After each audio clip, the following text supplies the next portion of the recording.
A very good evening to everyone, and I'm extremely grateful to both of you, sir.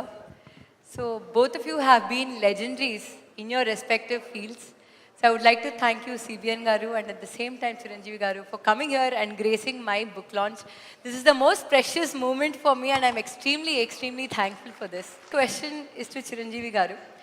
So initially, నేను మీ దగ్గరకు వచ్చినప్పుడు when I showed you this book is Mindset Shift, sir, I was very amazed to see you have a lot of knowledge. మీరు NLP గురించి, Richard Bandler గురించి చెప్పారు. You said you went to London to witness that session about Spobia. I mean, you know all these techniques. Maybe our wordings తెలియదేమో, but you know the techniques. And I was very amazed to understand that you spend a lot of time with yourself, understanding yourself. So how important has been that spending time with yourself? And దానివల్ల అసలు ఎలాంటి ఉపయోగం ఉంది? First of all మన ప్రియతమ గౌరవ ముఖ్యమంత్రి గారు నారా చంద్రబాబు నాయుడు గారు ముఖ్య అతిథిగా ఏర్పాటు చేసినటువంటి ఈ పుస్తక ఆవిష్కరణ కార్యక్రమంలో నేను ఒక అతిథిగా రావటం, నాకు అవకాశం కల్పించినటువంటి శరణి, వారి కుటుంబ సభ్యులు, ముఖ్యంగా మంత్రివర్యులు నారాయణ గారు, తన మామయ్య గారు, నా సోదరుడు గంటా శ్రీనివాస్, అండ్ చాలామంది అతిథి మహారథులు, అండ్ ఫ్యూచర్ మన రాష్ట్ర భవిష్యత్తు, మన దేశ భవిష్యత్తు మీ కళలో కనిపిస్తుంది. అలాంటి యంగ్స్టర్స్, ఆల్ స్టూడెంట్స్, మీ అందరికీ సభాముఖంగా నా హృదయపూర్వక అభినందనలు, ధన్యవాదాలు, నమస్కారాలు తెలియజేసుకుంటాను. It's a great opportunity to be here one amongst you all. ఇలాగా శరణి ఇంటికి వచ్చినప్పుడు ఒక బుక్ రాశాను.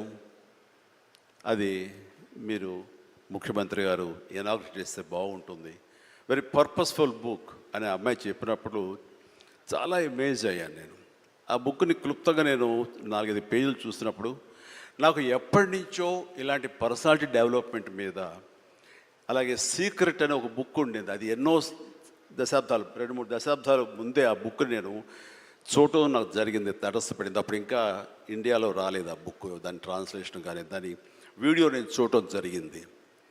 ఆ బుక్లో చెప్పిన ఎన్నో విషయాలు నాకు తెలుసో తెలియకనో నాకు నేనుగా అనుకున్న అవన్నీ ఆచరించడం మొదలుపెట్టాను నేను. అది నాకు ఎంతో హెల్ప్ అయింది. ఓ ఇలా ఉంటుందా అన్నది. సో తను అడిగిన ప్రశ్న కానీ ఇందాక గౌరవ ముఖ్యమంత్రి గారు చెప్తున్న దానికి మైండ్ సెట్ షిఫ్ట్ అనేది అత్యంత అవసరం. మనం ఒక గాడిన పడి అదే ధోరణిలో ఒక గానుగెద్దులాగా కష్టపడతాం.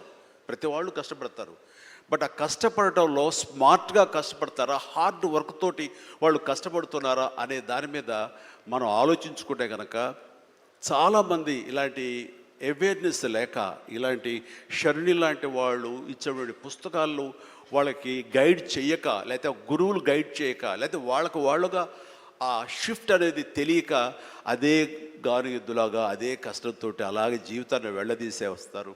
అట్లాగే ఏదో టైంలో రిటైర్డ్ అయిపోతారు, జీవితం చాలిస్తారు, ఇది చాలు ఈ జన్మకి ఇంతే అనుకుంటారు. అది కరెక్ట్ కాదు. మైండ్ షిఫ్ట్ చేయటం మూలంగా కష్టపడే మనస్తత్వం ఉంటే, నీ ఇష్టమైనటువంటి ప్రొఫెషన్లో కనుక నువ్వు ఉండగలిగితే ఆ రాణింపు, ఆ వెళ్ళే హైట్స్ అది వేరే. అంటే ఉదాహరణకి నేను చెప్పుకుంటే, నా గురించి సాదాసీదా కుటుంబంలో పుట్టి ఒక మామూలుగా ఒక డిగ్రీలో యావరేజ్ మార్కులతో చేసిన తర్వాత ఏం చేయాలి, ఎలా చేయాలి అని అనుకుంటే నా తల్లిదండ్రులు నన్ను గైడ్ చేసేంత నాలెడ్జ్ కూడా వాళ్ళకి లేదు. అలాంటి టైంలో నాకు అనిపించింది, నాకు చిన్నప్పటి నుంచి ఇంట్రెస్ట్ యాక్టింగ్. 10th క్లాస్ చదువుతున్నప్పుడు ఒక డ్రామా వేశాను, బెస్ట్ యాక్టర్ వచ్చింది. కాలేజ్ డేస్లో ఇంకో డ్రామా వేశాను, అది బెస్ట్ యాక్టర్ వచ్చింది. అది documented, it's that full proof. So నాకు అనిపించింది, ఓహో మనలో గొప్ప నటుడు ఉన్నారనమాట, మనం కనుక ట్రై చేస్తే సినిమా ఇండస్ట్రీలో ఒక లెవెల్లో ఉండొచ్చు అనమాట. ఎందుకు వెళ్ళకూడదు మనం సినిమా ఇండస్ట్రీకి అని అనగానే ఎవరితో మాట్లాడినా సరే, ఏ సినిమా ఇండస్ట్రీ తక్కువ అనుకుంటున్నావా, అక్కడ నీకు తెలిసిన వాళ్ళు ఉన్నారా, నువ్వు వెళ్ళగానే పెద్ద గొప్ప అందగాడివా, నేను వెల్కమ్ చేసేస్తారా అంటూ అందరూ నెగిటివ్గానే అనేవాడు. అదే సహజం, ఎందుకంటే ఇండస్ట్రీకి వెళ్ళి పాడైపోయిన వాళ్ళు అధిక సంఖ్యలో కనబడుతున్నప్పుడు నేను ఎక్కడో లింగులు ఇటుకుమంటూ నర్సాపురం మొగల్తూరు ఆ ప్రాంతం నుంచి వెళితే కనుక ఎంకరేజ్ చేసే భలే ఉన్నారో వెళ్ళరా అనేవాళ్ళు ఎందుకు ఉంటారు. కానీ లోపల నా తపన అంతా ఇది కదా, ఖచ్చితంగా వెళితే వెళ్ళాలి అనిపించింది. అదే విషయం అమ్మా నాన్నలు చెప్పాను. నేను మైండ్ షిఫ్ట్ గురించి మాట్లాడుతున్నాను. అమ్మా నాన్నలు చెప్తే నువ్వు వెళితే నీకు ఇంట్రెస్ట్ ఉంటే వెళ్ళు, కానీ ఏదైనా జరగచ్చు, రేపు నువ్వు రాణించవచ్చు రాణించకపోవచ్చు. అలాంటి పరిస్థితిలో టైం వేస్ట్ కాకుండా ఇంకో కోర్స్ కూడా చేస్తే, నువ్వు చెన్నై వెళ్తానంటున్నావు, నీ ఫిలిం ఇన్స్టిట్యూట్ ట్రైనింగ్తో పాటు ఇంకో కోర్స్ కూడా చేస్తే బాగుంటుంది కదా. సపోజ్ ఇది రాణించలేదు, ఇంకో దాంట్లోకి వెళ్తావు, టైం వేస్ట్ కాదు అంటే వాళ్ళ మాట కాదనలేక ఏమో బొమ్మ పైకి సిరితే కాయిన్ బొమ్మ పడవచ్చు, బొలుసు పడవచ్చు, జీవితంలో ఏది మనం ఊహించి చెప్పలేం అనే ఉద్దేశంతో నేను ఏం చేశానంటే ICWI institute of cost accountants and works of India, ఇది ఎగ్మూర్లో ఉంటుండేది చెన్నైలో. అక్కడ నైట్ కాలేజీ చేస్తూ పగలంతరేమో ఫిలిం ఇన్స్టిట్యూట్లో ట్రైనింగ్ తీసుకుంటూ అలాగా 2 జోడు గుర్రాల స్వారీ లేదా 2 పడవల మీద ప్రయాణం చేయడం ప్రయత్నం చేశాను. కానీ ఎక్కడో నాకు ఇష్టం లేనిది అంతంత మాత్రంగా తప్పదని చేయబడ్డటువంటి ICWA కోర్స్ మీద నాకు నిరాశక్త కలిగింది. దాన్ని నెమ్మదిగా దానికి తెలియదుకాలు ఇచ్చేసి వదిలేశాను. ఆ తర్వాత ఫిలిం ఇన్స్టిట్యూట్లోనే నేను ఏమైనా చేయాలి, చావో రేవో బతుకో చావు ఇక్కడే ఉండాలి, మనం ఇందులో చేయాలి. ఎప్పుడైతే నేను ఒక డెసిషన్ తీసుకున్నానో నన్ను నేను ప్రూవ్ చేసుకోవడానికి నేను కష్టపడి పనిచేయాలి, నేను ఇందులో సాధించాలి, ఏమైనా అయ్యి తీరాలి అంటూ చాలా స్ట్రాంగ్గా నేను అనుకున్నాను. లేకపోతే నాకు జీవితం లేదు అనుకున్నాను. అలాంటి పరిస్థితుల్లో సినిమా ఇండస్ట్రీలో ఫిలిం ఇన్స్టిట్యూట్లో నేను ట్రైనింగ్ తీసుకోవడం ఏంటి, సినిమా అవకాశాలు రావడం ఏంటి, అవి సద్వినియోగపరచుకోవడం ఏంటి, దాన్ని ద బెస్ట్ నేను చూపించుకోవడం ఏంటి, అక్కడ ఉన్నటువంటి డైరెక్టర్స్ వీళ్ళందరి చేత వావ్ అనిపించుకోవడం ఏంటి, అందరి దృష్టి నా మీద ఉండేలాగా నేను ఎక్కువగా యాక్టివ్గా ఉన్నటువంటి ఇవన్నీ నాకు దోహదపడి సినిమా అలాగా అంచెలంచెలుగా నేను ఈ రోజున మీరు చూస్తున్న ఈ స్థాయికి నేను వచ్చాను. ఇక్కడ ఏంటంటే ఏమైనా సరే 2 చేద్దాం, జీవితం ఏమవుతుందో అనే అభద్రతా భావంతో ఉండే కంటే కాదు, ఖచ్చితంగా అనుకుంటే సాధించవచ్చు, నాలో టాలెంట్ మీద నాకు నమ్మకం ఉందని సాధించగలరు, కాబట్టి అది వద్దు అనుకుంటూ మైండ్ షిఫ్ట్ చేసుకుని దీని మీద ఫోకస్ పెట్టాను సరే, అక్కడ నేను సఫలీకృతునయ్యాను.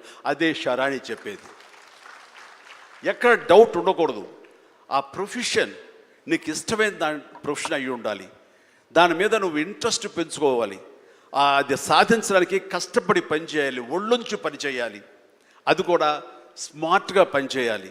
వీటన్నిటితో పాటు మన వ్యక్తిత్వం, మన బిహేవియరు, మన మంచితనం, ఇవన్నీ కూడా యాడెడ్ ఫ్లేవర్, అది చక్కటి అందాన్ని ఇస్తాయి నువ్వు వెళ్తున్న ఈ బాటలో. అది చాలా ఇంపార్టెంట్. చాలామంది అత్యున్నత స్థానానికి వెళ్ళిపోతుంటారు, కానీ క్యారెక్టర్ లేకపోతే వాళ్ళు ఎంత ఎత్తుకెళ్ళినా సరే సర్లే పెద్ద చేసేళ్ళ అని అంటారు. అది ఎంత లేదన్నా సరే ఆ క్యారెక్టర్ కూడా నీకు లేని అందాన్ని తీసుకొస్తుంది, నీ కష్టానికి మరింత అందం ద్విగుణీకృతం అవుతుంది, నీ ఫలితం కూడా అంత బాగా ఉంటుంది. కాబట్టి మైండ్ సెట్కి షిఫ్ట్ అనేది చాలా చాలా అవసరం. ఆ రకంగా శరాణి చేసినటువంటి ప్రయత్నం సఫలీకృతం అవుతుంది, చాలామంది రీచ్ అవుతుంది, చాలామంది లబ్ధిదారులు పొందుతారు. అండ్ చెప్పాలంటే మన నారా చంద్రబాబు నాయుడు గారు కూడా చిన్నతనం నుంచి కాలేజీ రోజు నుంచి నాయకత్వ లక్షణాలతోటి అక్కడ నాయకుడుగా కాలేజీలో ఉంటూ అక్కడి నుంచి తనకి ఇష్టమైన ఈ ఫీల్డ్లో రాణించాలి, నా రాష్ట్రానికి సేవలు చేయాలి, ఇక్కడ ఏమైనా సరే అవ్వాలి అనే అకుంఠిత దీక్షతో అయ్యారు. ఆ రోజున రామారావు గారు ఉంటారని ఆయన పాలిటిక్స్కి వస్తారని కాదు, ఆయనకు మీద నమ్మకం. ఆయన అట్లా ఏ మారుమూలు ఉన్నా నేను ఎట్లయితే యాక్టింగ్ మీద నా నమ్మకంతో నేను ఎలా ఉన్నానో అలాగే నాయకత్వ లక్షణాలతోటి పాలిటిక్స్లో రావాలి, రాణించాలి, ఇతోధికంగా ఎంతో సేవలు చేయాలని అనుకున్నారు. కాబట్టి నాయకుడిగా, స్టూడెంట్ నాయకుడిగా, విద్యార్థి నాయకుడిగా ఉన్న ఆయన పాలిటిక్స్లో రావడం ఏంటి అనుకోని పరిస్థితుల్లో అవకాశాలు వస్తే వాటిని చేజిక్కించుకుని వాటిని ఆసరాగా తీసుకుంటూ అంచెలంచెలుగా ఎదుగుతూ ఈ రోజున మనం చూసేటువంటి అద్భుతమైనటువంటి ఒక మహానాయకుడిగా ఎదిగారు. ఆయన దిశానిర్దేశంలో, ఆయన నాయకత్వంలో హైదరాబాద్ దగ్గర నుంచి ప్రతి నగరం, అంటే ఫస్ట్ ఇండియాలో ఆఫ్టర్ బెంగళూరు మళ్ళీ అలాంటి ఐటీ నగరంగా, అంటే ఎంత విజనరీ అంటే ఫ్యూచర్లో ఇది డెఫినెట్గా ఈ రోజున మనం అనుకుంటున్నాం డిజిటలైజేషన్, ఆ రోజున అంత ఉధృతంగా లేదు. అలాంటి దాన్ని అయి తీరుతుంది ఆయన అన్నారే, ఆయన మైండ్ సెట్ ఆ రోజు అలా షిఫ్ట్ చేసుకుని దానికి కట్టుబడి ఉన్నారు కాబట్టి ఈ రోజున ఐటీలో కానివ్వండి, అతను డిజిటలైజేషన్లో కానివ్వండి, ఇదిగో ఈ రోజున ఏఐలో కానివ్వండి, ఆ స్థాయికి వెళ్ళటానికి నాంది పలికినటువంటి పాయనీర్ మన చంద్రబాబు నాయుడు గారు. సో ఇలాంటి నాయకుల మైండ్ సెట్ షిఫ్ట్ అవ్వడం అన్నది ఎంతగా అభివృద్ధిలోకి ఎంత ఇదిగా ఉందో మనం తేటతెల్లంగా చూస్తున్నాం కాబట్టి it's a wonderful subject. Sharani, I do appreciate. All the very best. Thank you so much, sir.